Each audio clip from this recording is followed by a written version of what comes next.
Break के बाद एक बार फिर आप सभी का बहुत स्वागत है। खबरों की शुरुआत करते हैं और सबसे पहले बात कर लेते हैं देश की राजधानी दिल्ली की, जहां पर ड्रग्स की एक बड़ी खेप बरामद हुई है। और ये बड़ी खेप इतनी बड़ी है कि जैसे जैसे इस पूरे मामले की जांच आगे बढ़ाई जा रही है, वैसे वैसे इसने सभी को परेशान कर दिया। कई विभाग और साथ ही साथ स्पेशल सेल इस पूरे मामले की छानबीन कर रही है। और स्पेशल सेल ने पूरे ड्रग सिंडिकेट की कुंडली तो खोलकर रख दी है, लेकिन अब भी ऐसे कई सवाल हैं जिनके जवाब जानना अभी भी बाकी है। इस रिपोर्ट से समझिए पूरा मामला क्या है।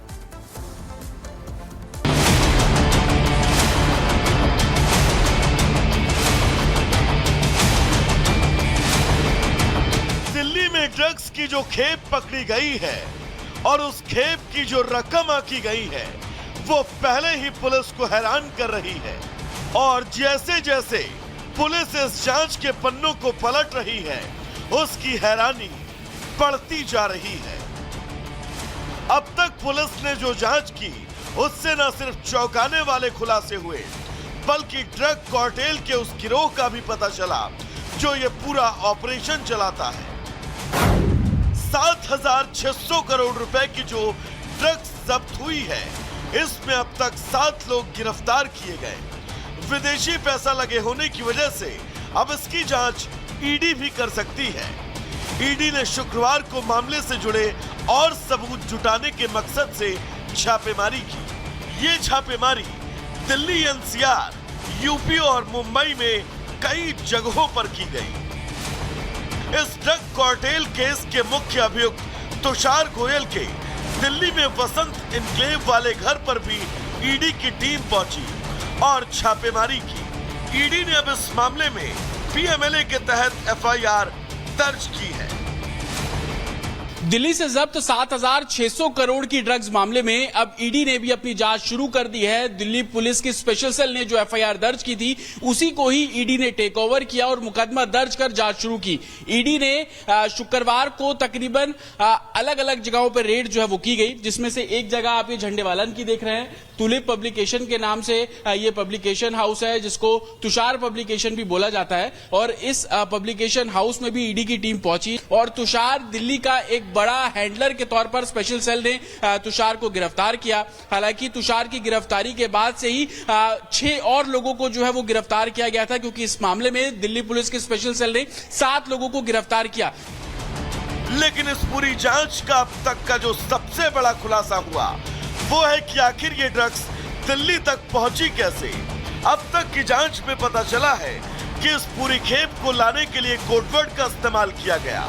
कोडवर्ड में ड्रग्स की खेप उसे सप्लाई करने वाले से लेकर ड्रग्स की डिलीवरी तक का राज होता था।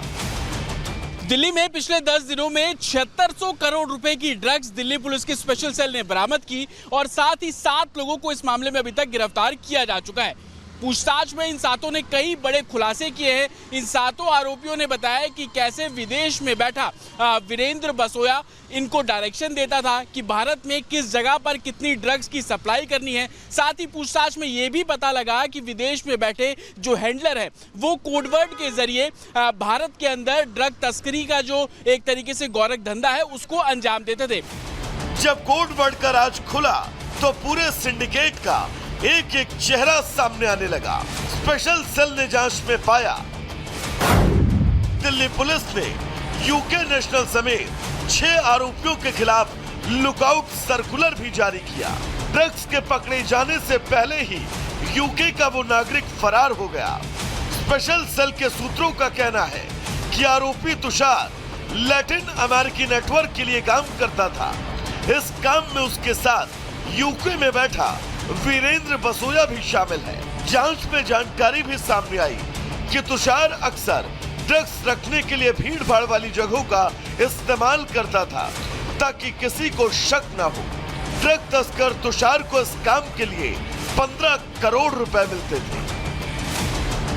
ड्रग्स के इस जाल का भंडाफोड़ होने के बाद अब सवाल ये कि तुषार जिस ड्रग्स को विदेश से ला रहा था, वो आखिर किस रास्ते से ला रहा था, क्योंकि ड्रग्स की इतनी बड़ी खेप यूं ही दिल्ली तक नहीं पहुंची।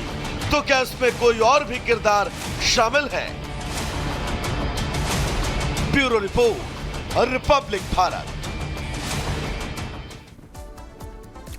बात करते हैं बांग्लादेश के हालात के बारे में, क्योंकि बांग्लादेश में कुछ कट्टरपंथी किस तरह से सत्ता को चुनौती दे रहे हैं ये तो आए दिन देखने को मिल रहा है। और अब हालात वहां पर ये हो चुके हैं कि वहां हिंदू अपने तीज त्योहार को सुरक्षित तौर पर नहीं मना सकते। बिल्कुल, और ये एक बार फिर से देखने को मिला। दरअसल नवरात्रि के मौके पर कट्टरपंथियों ने कई पंडालों में तोड़फोड़ की, जिसके बाद लोगों में नाराजगी है, तो वहीं अब बांग्लादेशी सरकार पर सवाल भी उठने लगे हैं।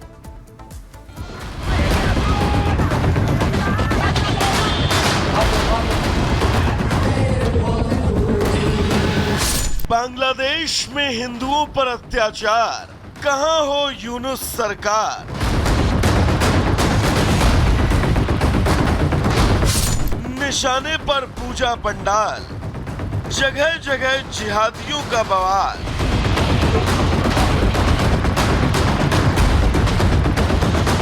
शेख हसीना का बांग्लादेश छोड़े जाने के करीब 2 महीने से ज्यादा का समय गुजर चुका है, लेकिन इस दौरान शुरू हुए बुरे दौर का अंत फिलहाल जल्द होता नहीं दिख रहा।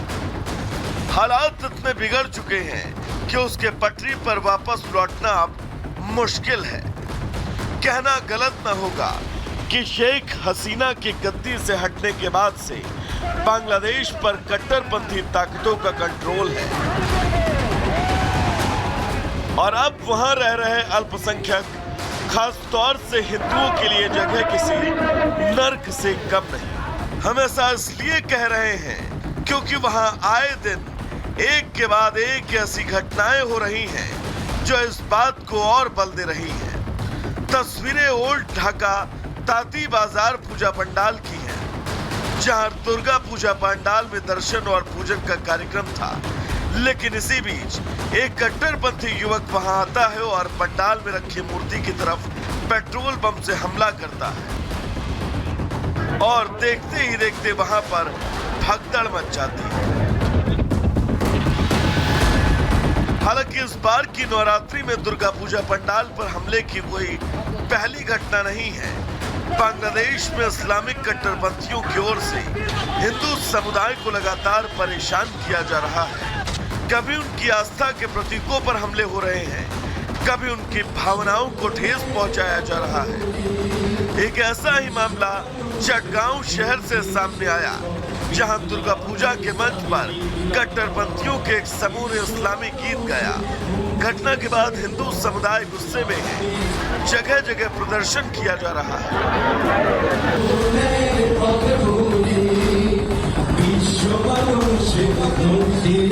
लेकिन हिंदुओं की भावनाओं के साथ खिलवाड़ की हद तो तब हो गई जब श्यामनगर में जयशेरेश्वरी मंदिर से देवी काली माता का मुकुट चोरी हो गया।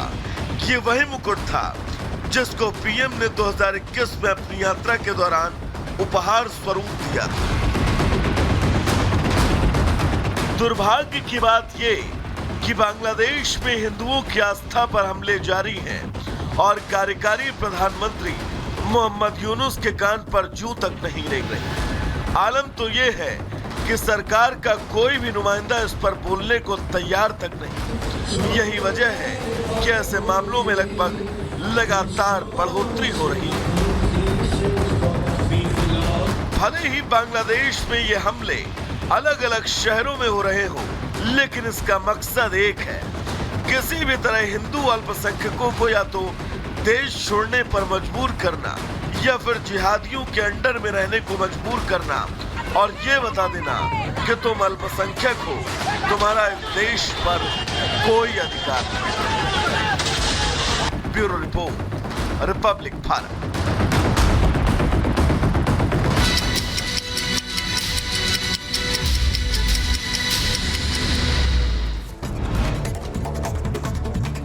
बांग्लादेश में दुर्गा पंडाल पर पेट्रोल बम से हमला हुआ, धमाके की आवाज सुनाई दी। घटनास्थल पर अफरा तफरी का माहौल देखने को मिला। दुर्गा पूजा के दौरान धमकियां भी मिली थी। दुर्गा पूजा पंडाल पर हमले को लेकर हिंदू समाज में